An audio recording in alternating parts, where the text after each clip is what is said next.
You're right on time for Hope TV Newswatch on this 25th day of November 2024. A very good evening to you wherever you're watching us from, and welcome to the broadcast. My name is Kimani, and signing for us tonight is 25th Nov. We begin with the Kenya Women Parliamentary Association has spearheaded the launch of the global 16 days of activism against gender-based violence. The campaign, which will run until the 10th of December this year, aims to raise awareness about gender violence and promote efforts to end it. Speaking at the launch, KWOPA members emphasized the need for stronger laws and policies to protect women and girls, as well as greater community involvement in combating violence. We've had very serious femicide in this country. I know the president has promised 100 million, but let me tell you, this is a moral issue. We can have the money, we can have everything.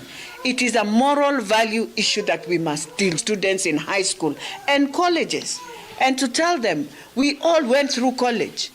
We all went through dancing. We danced at Carnival, we danced at all those clubs. But one thing, we respected each other. Now, President William Ruto has officially launched the University of Nairobi's Silicon Savannah Innovation Park at State House, Nairobi. The launch follows the university's announcement of its Big Five initiatives aimed at transforming the institution. In his speech, the head of state urged the youth to take advantage of opportunities created by the government, emphasizing that the Silicon Savannah project is a key investment in the future of Kenyan youth. We may all rise now. These are spaces that have a present and future potential. In the Silicon Savannah Innovation Park, our promise to the youth materializes as a learning and innovation ecosystem committed to equip them with the skills, tools, and capacity to seize opportunities and thrive in a broad variety of emerging industries ranging from artificial intelligence, green engineering, and advanced manufacturing. The park also serves as a model for transforming our natural and human potential into tangible prosperity, channeling the youth's energy into enterprise and turning dreams into lived experiences. This project is not just about creating jobs.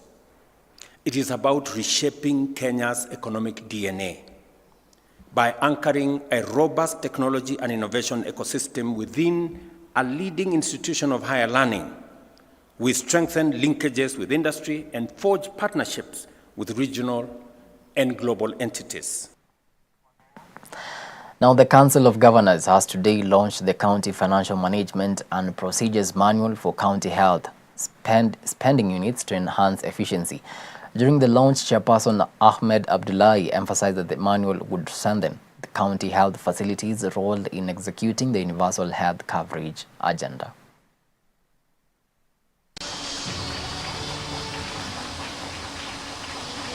This manual and the subsequent training will strengthen county health spending units by enhancing their leadership skills and accelerate positive governance in these facilities.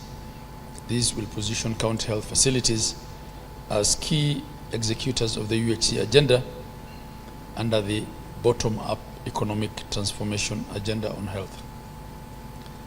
To support UHC implementation, 43 out of the 47 counties have allowed funds generated by health facilities to be retained and used at facility level to defray services. All the 47 counties are also providing complementary health funding to health facilities, given that the FIF alone cannot fully cover facility needs.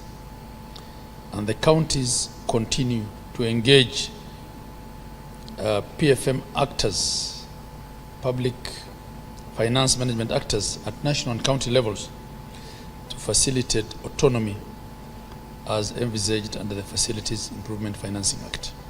Indeed, 2 months into the transition from NHIF to SHA, 5,300 public health facilities have been registered, licensed, and empaneled under SHA. Now, there's a push for governors to receive their shareable revenues from the national government to boost development, as a Polytrack Africa poll shows many underperforming governors struggle due to limited resources. The survey, conducted from the 10th to the 17th of November 2024, ranked Kakameg's Fernandez Baraza highest with 76.5%, followed by the Rakanidhi's Muthomi Njuki with 75.1%, I beg your pardon, and Narok's Patrick Ole Ntutu scoring 73.2%. There is a thin line between them because the performance of the county is determined by the leadership that is within that county. The manifestos that were shared out by the governors. They are moving towards fulfilling this agenda. And if the ground, or rather the citizens, which are the people who we have gone to be able to obtain this data, their response is able to note whether they are feeling the impact of what the governments are doing within their county governments. So the performance of each and every county is heavily relying on how the governor is ensuring that various policies and the agendas that they had for the people are being implemented.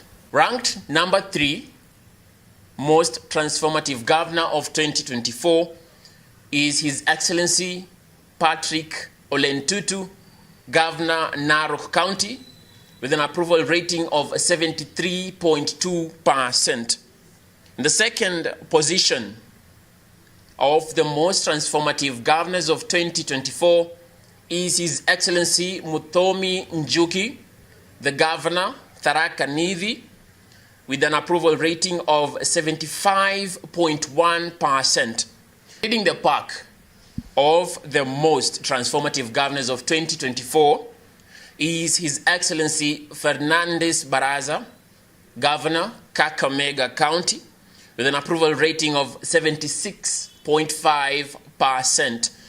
Now, among the projects that were noted in regards to His Excellency Fernandez Baraza is health innovation through the implementation of a comprehensive healthcare program within the Greater Kakamega County, agricultural modernization through introduction of mechanized farming and establishment of value addition centers within Kakamega County, revenue enhancement through successful automation of revenue collection systems within Kakamega County, and youth empowerment through the creation of skills and development centers and support for tech-based entrepreneurship. Now, the Unclaimed Financial Assets Authority has launched a nationwide campaign to trace the owners of over 36 billion shillings recovered from financial institutions. Acting CEO Caroline Churchill has revealed that only 5% of these funds have been claimed by rightful owners or their next of kin. To address this, the authority is intensifying awareness efforts, particularly in counties with low awareness, starting with Kisii County. Today we are in Kisii, Stadium. What we are doing is what we call unification clinic. And first is to inform you that Unclaimed Financial Assets Authority is a government parastatal that is mandated to receive and safeguard and reunite all assets which have been unclaimed and have been remitted to our authority from various holders. So we are in the process of looking for the owners, the rightful owners, to claim those assets. And we have had this initiative. We are going to different counties as we try as much as possible to reach out to the members of the public so that they can come and check if they have any assets with us, and we shall be able to guide them to be able to claim those assets. Rate of claiming so far, we are talking of about 5% to 6%, but is improving over time. The operations of the institution began in 2014, but started the reunification process in 2015. And we have been seeing growth in the progressively, however a bit low, but we are seeing that we are making some progress in getting people to come, especially when we continue to create awareness.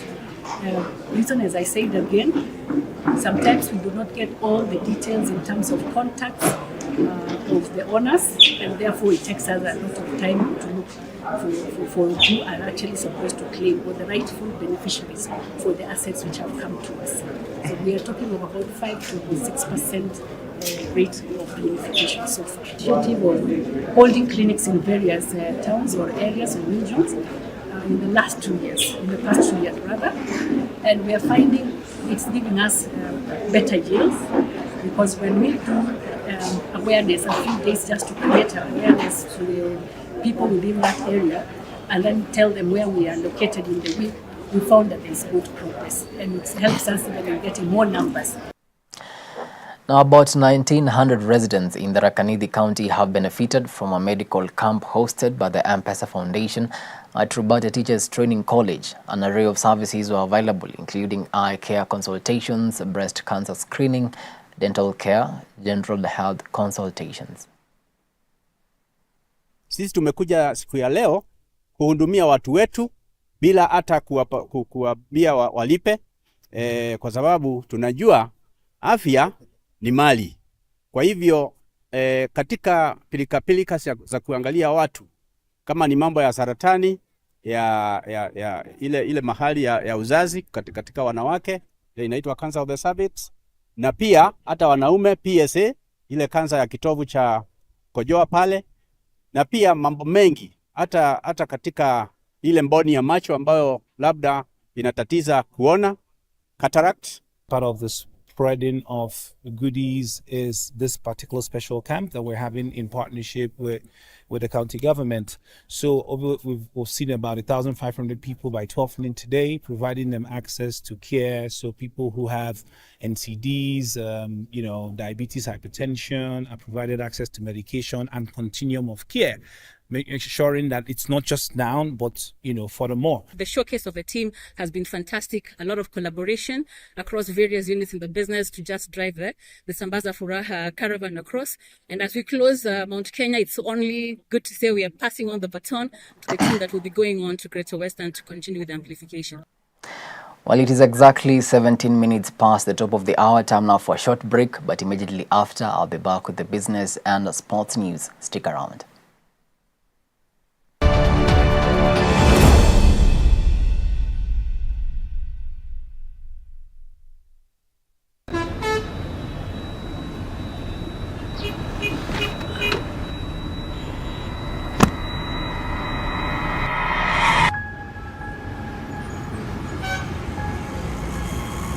Rafiki soul is the promise of a hand that reaches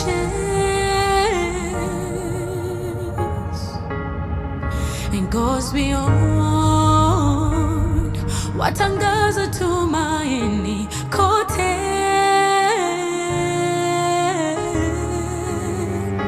I'm forever grateful. Ninashukuru ukarimu, ukarimu. I'm forever grateful. Ninashukuru ukarimu, ukarimu.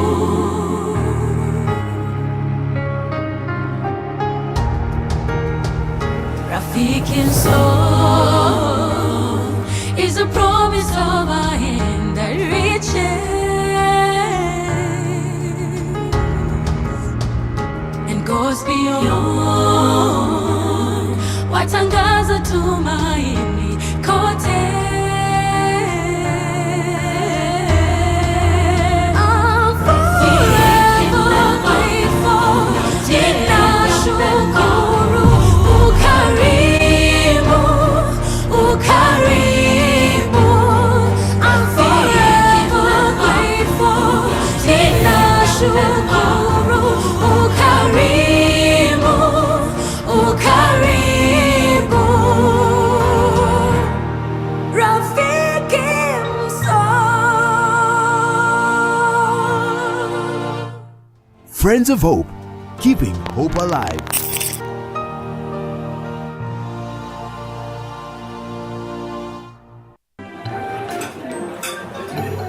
I've actually been trying to find a balance.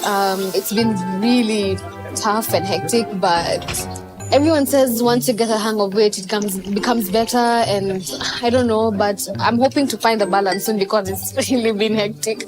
But you've been in the job industry for a long time, so I think you would know better. Cynthia?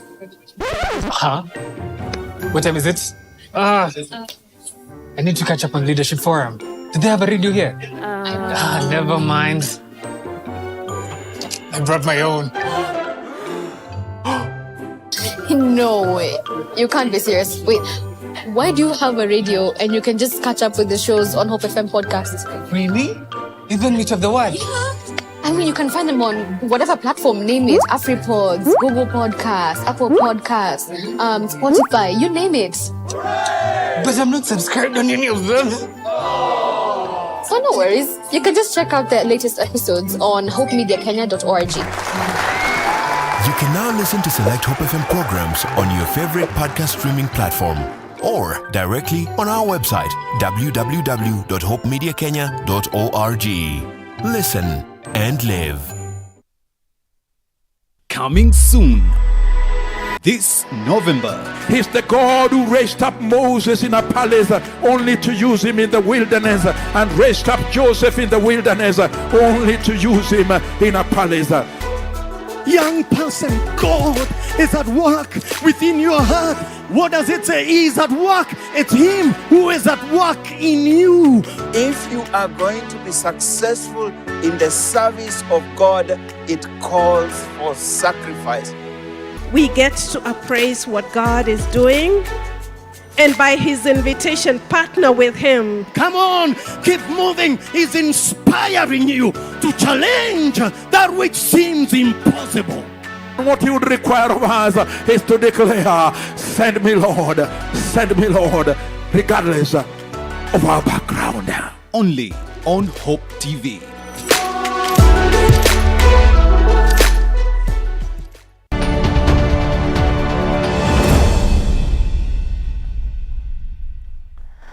Welcome back. You're watching Hope TV Newswatch. Now let's get down to business. And illegal sales of coffee to brokers in Uganda are significantly hurting cooperative societies in the Mount Elgon constituency, Bungoma County. Many farmers are passing local cooperatives and we pray that next year we even do it. A decline in coffee deliveries during an AGM at Kimama Cooperative Society. Mount Elgon Cooperative Society's officer Eric Kibet Kiso highlighted the issue, stressing that committees formed will be required to enforce regulations to prevent further illegal trade and protect the cooperatives. Coffee activity remains the main income activity on which every year's budget is made of. It's basically on the following. It's basically based on the following factors. One, the 3 years production average, possibility of a good cherry intake on eye crop, the physical appearance of farm production and the berry count, the previous years and seasons or seasons payout rate, the number of young bushes established and are now ready for picking, the neighboring society's politics which is affecting the society negatively. We have managed to get the best coffee NPK fertilizer, which is ready to all performing members. We have also managed to enroll as a member Cheskaki Sacco, which is a requirement of World Bank, national government and county government, which are enclosed in NAVSDB. Tulikubaliana kwamba kwa kauli moja hakuna story ya tatu tena. Tulisema hivyo. Which means term of office miaka mingapi? Ikiisha referee akipuliza filimbi na kutoa masharti ni nani? Ni cooperative officer. That's why ukiona kwa budget chairman alikuwa ameweka katika budget yake budget ya uchaguzi. Sijui kama tunaelewana? Lakini pia as an officer nataka nisi nyinyi wakulima kwamba usifanye tu siasa na unapeleka kahawa Uganda. Cherry intake.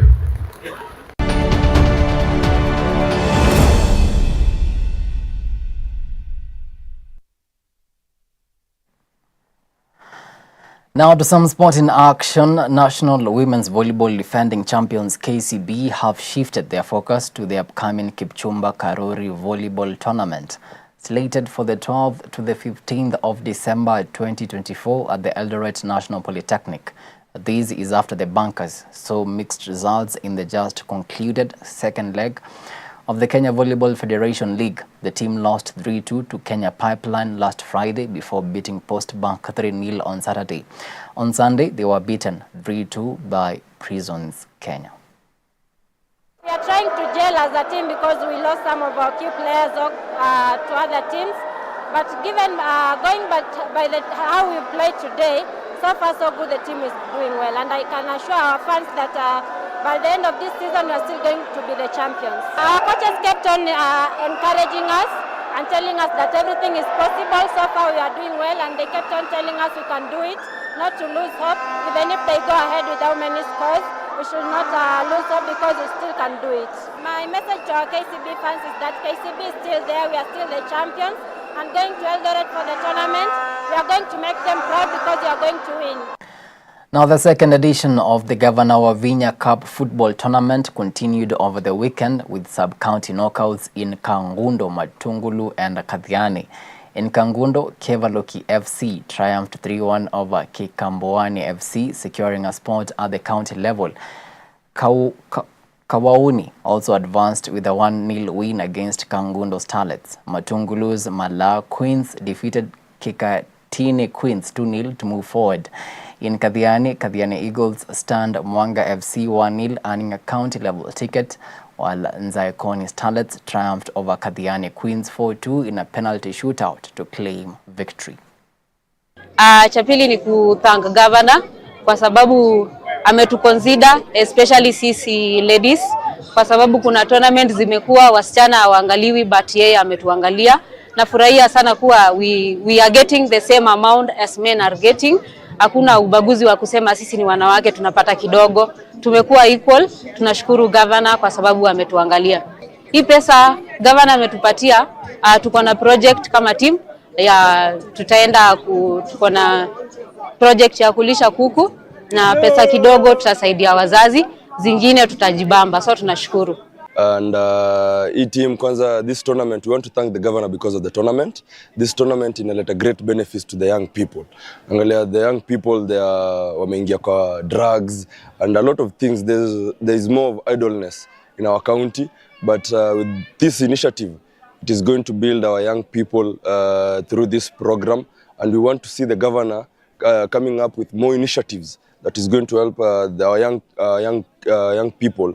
Apart from football, we want to check with other projects that are going to help these young people, and it is of great benefit sana. Na tunajua inasaidia wase sana. Juma vijana hii ndio platform peke yake. They can showcase their talents and they can go to other, wanaweza pata sponsors pia, na pia wanaweza go to a greater level. Now, KCB RFC have launched their 2024-2025 Kenya Cup campaign in style with a commanding 95-5 victory over debutants South Coast Pirates at the KCB Sports Club. The Bankers opened the account through Bob Mohati, who scored the first try of the season following a clever close-range assist from captain Jacob Oji.